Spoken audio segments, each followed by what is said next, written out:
नमस्कार, मैं हूँ सौरभ जायसवाल और एक बार फिर से अगली वीडियो श्रृंखला में आप सभी दर्शक बंधुओं का बहुत-बहुत स्वागत है। दोस्तों, हमारी वीडियो आप तक पहुँच रही है और उस वीडियो को आप बहुत प्यार कर रहे हैं। इसी क्रम में एक बार फिर से एक नए टॉपिक के साथ हम दोनों उपस्थित हैं और आप राजेश कुमार सिंह। और इस वीडियो में हम बात करने जा रहे हैं 90s के दशकों के संगीत की। 90s का वो दशक जब संगीत अपने उफान पर था, बल्कि यूँ कहिए कि उनकी जो रवानगी थी, उनकी जो दीवानगी थी, वो हर गली में गूंजती थी। तो राजेश, सबसे पहले इस वीडियो में मुझे लगता है कि दर्शक इस वीडियो का लुत्फ़ उठाएँ, उससे पहले कि एक 90s का वो तगड़ा वाला गाना हो जाए, है ना? जो पहचान थी 90s की। एक गाने से स्टार्ट करते हैं इस वीडियो को। जी हाँ, बिल्कुल। ऐ मेरे हमसफर एक जरा इंतजार, सुन सदाएं दे रही हैं मंजिल प्यार की। बिल्कुल, कयामत से कयामत तक आमिर खान की एंट्री हुई थी शायद इस फ़िल्म में और उदित नारायण की आवाज़ 1988 बिल्कुल 1988 और उस दौर में उदित नारायण सर की आवाज़ का जादू मतलब टीनेजर्स, यंगस्टर्स पे एकदम सिर चढ़ के बोल रहा था। राजेश, जहाँ तक कि मुझे याद आ रहा है 90s के दशक में 3 ऐसे सिंगर्स हुए जो त्रिमूर्ति के नाम से जाने जाते हैं और उनकी आवाज़ जो थी वो हर मतलब कलाकार यानी कि जो नायक होते थे उन पर फिट बैठती थी। वो 3 कौन से थे? क्या आपके ज़हन में आ रही है इस वक़्त? हाँ जी, बिल्कुल। 1988 से डेब्यू तो पहले किया था उदित नारायण जी ने, लेकिन वो क़यामत से क़यामत तक इन्हें इतिहास रचा। और उसके बाद ठीक 1989 में जब आशिकी धीरे धीरे से मेरी जिंदगी में आना, धीरे धीरे से दिल को चुराना, कुमार सानू जी। क्या बात है! और उसके बाद फिर 1990 के आसपास वो खिलाड़ी में अभिजीत जी, है ना? तो मतलब क्या कहा जाए, मतलब त्रिमूर्ति तो आपने सही नाम दिया है। और फिर जब इस वीडियो श्रृंखला में जब मैं आगे बढ़ूंगा तो फिर और चीजें होंगी। फिलहाल त्रिमूर्ति जी। दर्शक भी इस बात से इत्तेफाक बिल्कुल रखते होंगे कि 90s के दशक के वो 3 गायक कलाकार उदित नारायण साहब, अभिजीत दा और कुमार सानू। ये 3 गायक कलाकार ऐसे कलाकार थे जिनके गीतों की रवानगी मतलब एकदम समझिए कि 90s का दशक का कोई बच्चा अगर बढ़ रहा हो, किशोर एज में प्रवेश कर रहा हो और कुमार सानू जी और उदित नारायण की आवाज़ का जादू जब उनके कानों में प्रवेश करता है तो क्या-क्या फीलिंग होती थी। आप भी, मुझे लगता है कि 90s खैर हम दोनों ने बचपन बड़े प्यार से गुज़ारा है एक स्कूलों में। हाई स्कूल भी साथ-साथ किया, कॉलेज भी साथ-साथ किया और प्राइमरी कक्षाओं में भी वो शरारतें, वो बहुत सारे चीज़ों का अभी तक यादों का असर है। तो लेकिन एक बात मैं कहना चाहूँगा इस वीडियो के मार्फत से भी दर्शकगण तक भी ये बातें पहुँच रही होगी कि 90s के दशक के गानों का जादू हमसे ज़्यादा तुम पे चल रहा था। Am I right?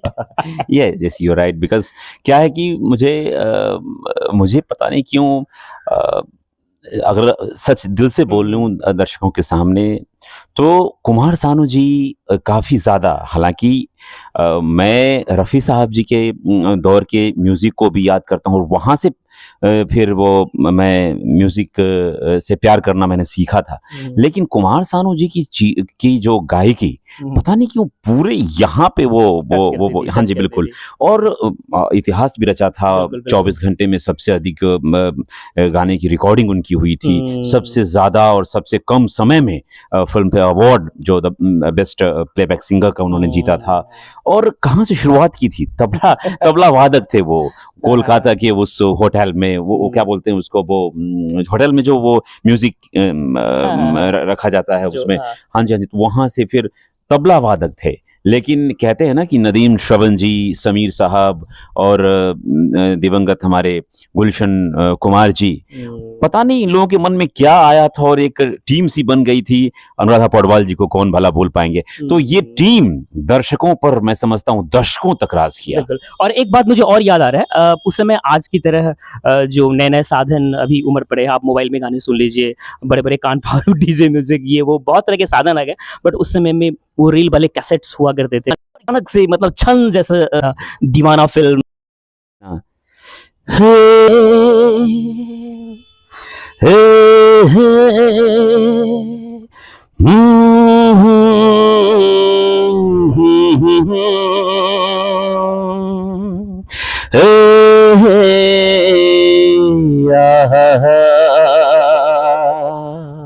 ये गुनगुनाहट इस वीडियो के माध्यम से आप तक पहुंच रही होगी और 90s के दौर का वो म्यूजिक का जो वो गोल्डन एरा जो था वो आप तक पहुंच रहा होगा और जो 90s के जो लोग होंगे वो अपने आपको इस वीडियो से रिलेट कर पा रहे होंगे। और सच्ची ऋषि कपूर साहब जब पर्दे पे आते थे और वो गिटार लेके जब जिस दिन तुमको देखेगी नजर जाने दिल होगा क्या असर। आजकल के जो बच्चे हैं मुझे लगता है कि उन्होंने 90s का वो दौर नहीं देखा, कैसेट्स के वो जमाने नहीं देखे, रील वाले वो जमाने नहीं देखे। मुझे याद है अगर हमारे मामा जी ने हमें एक डेक, उसमें डेक बोलते थे, डेक गिफ्ट किया, हाँ वो डेक गिफ्ट किया था और अभिजीत दा का उसमें गाना, मतलब वो पहले तो क्या होता था ना कि कम पैसों में हम लोग रिकॉर्डिंग करवाते थे, तो अभिजीत सर का गाना उसमें बहुत भरा हुआ था और वो एक बार ना वो कैसेट्स खराब हो गया, तो हमने क्या किया 2-3 घंटे तक उसको पेन से लेकर के उसके रील को ऐसे ऐसे ऐसे चलाते रहे। तो कैसेट्स का वो जमाना शानदार जमाना, सदाबहार जमाना था। जब अभिजीत जी की आवाज आती है तो उस वक्त भी मुझे याद था ला ला ला ला ला ला, जो ये खिलाड़ी में कुछ इस तरह से, क्योंकि अभिजीत जी को आप ज्यादा करीब से मतलब सुनते हैं, क्योंकि आपके वो मतलब आप काफी ज्यादा उनके प्रशंसक हैं, मैं भी रहा हूँ, बट मैं थोड़ा सा करीब रहा हूँ कुमार सानू जी, उदित नारायण जी के। और बीच में शाहरुख खान साहब की जो फिल्में आई थी ना, उसमें अभिजीत के गाने एकदम फिट बैठते थे शाहरुख खान साहब पे, तो इसलिए ज्यादा वो होता था। एक बार आपको याद हो तो ये इसके बाद जो अभिजीत जी के जो गायकी है उसमें 4 चांद लगने शुरू हुए। मुझे याद है आपको विविध भारती में भी काम करने का अवसर मिला, मुझे याद है रेडियो पर विविध भारती चल रहा था और अचानक से आवाज आई, जादू तेरी नजर। मुझे अचानक से लगा, मुझे अचानक से पहले लगा कि अरे ये तो उदित नारायण सर की आवाज है। फिर जब मैंने गौर से देखा तो मुझे हाँ उदित नारायण सर की आवाज थी और उस उन्हीं के मिलते जुलते एक अचानक से एक आवाज आई थी अंजाम पिक्चर में। मैं आपके मुंह से सुनना चाहूंगा वो गाना कौन सा था? अंजाम में, अंजाम फिल्म में, हाँ शाहरुख की आवाज थी अंजाम में। हाँ वो मैं थोड़ा सा आपसे आप मैं चाहूंगा कि आप ही गाएं थोड़ा, क्योंकि अंजाम ने मुझे जो अभिजीत जी का जो हिट गीत मुझे याद आ रहा है वो अंजाम में दिया, मैं रोया हंसूं करूं मैं क्या करूं, बड़ी मुश्किल मेरा दिल है कोई उसे ढूंढ के लाए ना, जाने का रपट लिखाऊं कोई बतलाए ना, मैं रोया हंसूं करूं मैं। ये था मतलब अभिजीत की आवाज का जादू। मुझे पता है राज, जब मैंने पहली बार अभिजीत सर को सुना तो मुझे लगा ये उदित नारायण की टच करता हुआ इंडस्ट्री में कौन से गायक कलाकार आ गए। देखिए सौरभ जी, वो जो दौर था उसमें जो संगीत निकलता था ना वो सीधे हृदय से, आत्मा से, वो झकझोरता था आत्मा को। और आजकल के जो संगीत है सिर्फ आपके पैरों को झकझोरता है और आपके कानों पर, आपके स्वास्थ्य पर नेगेटिव असर डालता है। लेकिन पहले का जो संगीत था ना वो यहाँ लगता था और फिर वो इलाज था, वो उपचार था, वो संस्कृत साधना, वो उसे मैं साधना कह सकता, साधना थी, संगीत नहीं था, वो साधना थी। और आज के म्यूजिक डीजे, कभी कभी तो लगता है हार्ट बीट बढ़ रहा है, मैं कोशिश करता हूँ वो गाए बगाए वो चौराहों पर और वो ओकेजन्स में सभी जगह जब सुनाई पड़ जाते हैं उस तरह के कान फाड़ू म्यूजिक, मैं वहां से हट जाने का, क्योंकि अब देखिए हो सकता है यंग जनरेशन ये सुन के वो इत्तेफाक नहीं रखते होंगे इन चीजों से कि अरे ये राजेश भैया क्या बोल रहे हैं, बट जो सच्चाई है हो सकता है वो दौर बदला है, उनके लिए शायद वो फिट बैठ रहा हो, बट ओवरऑल यदि मैं बोलूं तो ये संगीत नहीं है। मैं समझता हूं संगीत ये नहीं है, संगीत की परिभाषा समान गीत, यानी गीत संगीत स्वर जब मिलता है ना और एकाकार जब हो जाता है ना और जब उसकी साधना की गूंज परम पिता तक पहुंचती है ना, दैट इज कॉल्ड म्यूजिक, वह संगीत। बिल्कुल बिल्कुल, मुझे याद है तेरे वो जो एरा था ना वो होता है सबका, सर ने भी 20-25 वर्षों का वो खुशनुमा एरा देखा और क्या मैं समझता हूं, और अब कई बार आपने चर्चा की है कि उदित नारायण सर एक ऐसे गायक, दोनों खुशकिस्मत की धरती से की तराई से है ना। लेकिन हालांकि वो भारत के हैं, वो विश्व के हैं की धरोहर है, मैं ये नहीं कहता हूं कि उनको मैं बिहार में बांध रहा हूं, बट मातृभूमि तो मातृभूमि होती है। दे रहे हैं कितने, जब वो ऑफ कैमरा बोलते हैं सादगी उनके अंदर झलकती है और गाते हैं तो लगता है आज तक वो किसी को नहीं थी। बिल्कुल बिल्कुल, इस बात से तो मैं बिल्कुल, मतलब अचानक से आवाज आती थी ना, में कोई साउंड सिस्टम नया वाला आ गया है, अचानक से चलने लगता था, बेस बढ़ जाती थी, और अरिजीत सर की आवाज में भी थी। बाद में हालांकि शान साहब आए, थोड़ा बहुत मेंटेन करके रखा, लेकिन सौरभ जी एक चौंकाने वाली बात मैं बताऊंगा, रोक रहा हूं इसके लिए, I am really so sorry from my heart and soul, कि 2005, हालांकि एक इंटरव्यू मुझे, मेरे ही एक शिष्य हैं आशीष प्रकाश, उन्होंने एक इंटरव्यू उन्होंने मुझे एक क्लिप भेजा था, वीडियो, उसमें सुभाष घई जी ने कहा था कि 2005 के बाद फिल्में और वो संगीत का दौर नहीं रहा। मैं इत्तेफाक रखता हूं, मैंने थैंक्स लिखा था आशीष को भी कि अच्छी चीज आपने भेजी है मेरे लिए, लेकिन मैंने 2005 के बाद, आप विश्वास नहीं करेंगे, ये दीवाना फिल्में देखना छोड़ दिया। देखता भी हूं तो कभी जैसे बीच में देखा गदर 2, या बीच बीच में कुछ अच्छी फिल्में आई, तेरे नाम 3-4 में थी, उसके बाद गदर देखा, बीच में बजरंगी भाईजान आई थी, वो मैंने देखी, तो कुछ फिल्में देखता हूं, लेकिन वो चीजें नहीं रही। तो 2005 के बाद सुभाष घई जी ने कहा था कि ना सिंगर और ना ही एक्टर वो डायरेक्टर की और म्यूजिक डायरेक्टर की नहीं सुनते, वो अपनी सुनते हैं। तो फिर वो धाक के 3 पात वाली चीज। 90s में जब गाने बनते थे,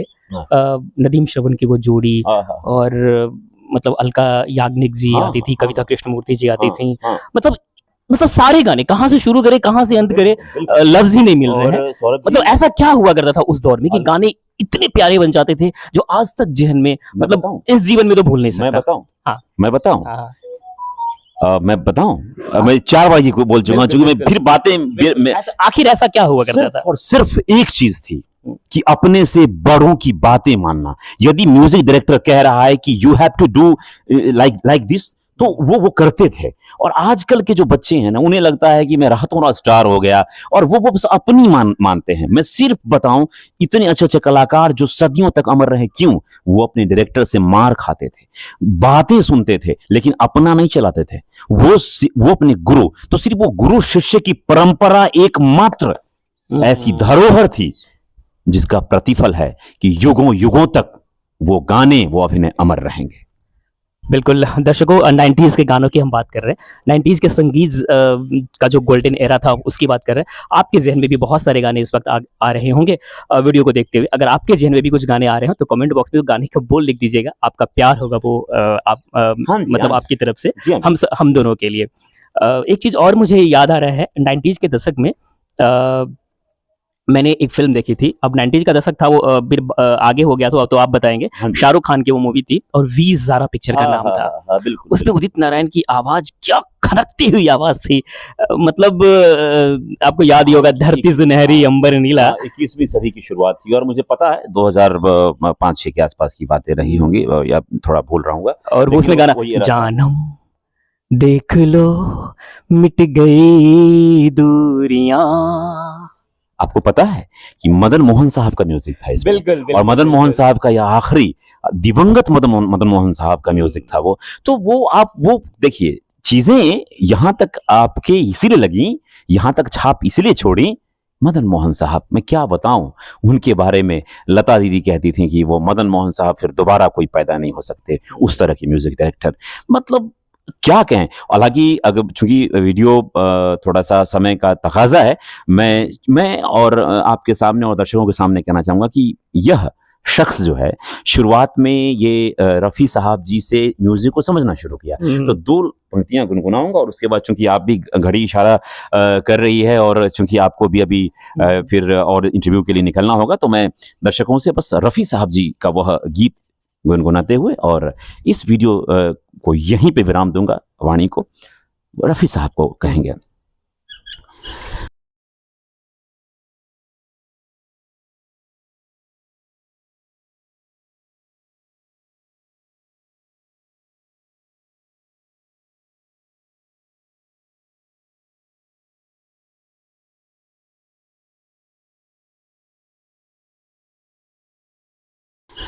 वादा मेरा दामन दे मेरी बाहें, जाओ मेरे सिवा तुम कहाँ जाओगे। जब से मिलने लगी तुमसे राहें मेरी, चांद सूरज बनी दो निगाहें मेरी। क्या बात, खो जाता हूँ दोस्त, क्या खो बात जाता है, हूँ। क्या बहुत बहुत बात है। धन्यवाद। आपको नहीं भूल पाऊंगा दर्शकों, और मैं अपने परम मित्र को 90s के संगीत की बात, 90s के संगीत की बात कर रहे थे। 90s के संगीत का जो जहाँ से प्रेरणा गोल्डन मिली थी एरा उसकी था बात कर रहे थे। उनकी बात कर रहे थे, और पता ही नहीं चला समय कैसे बीत गया।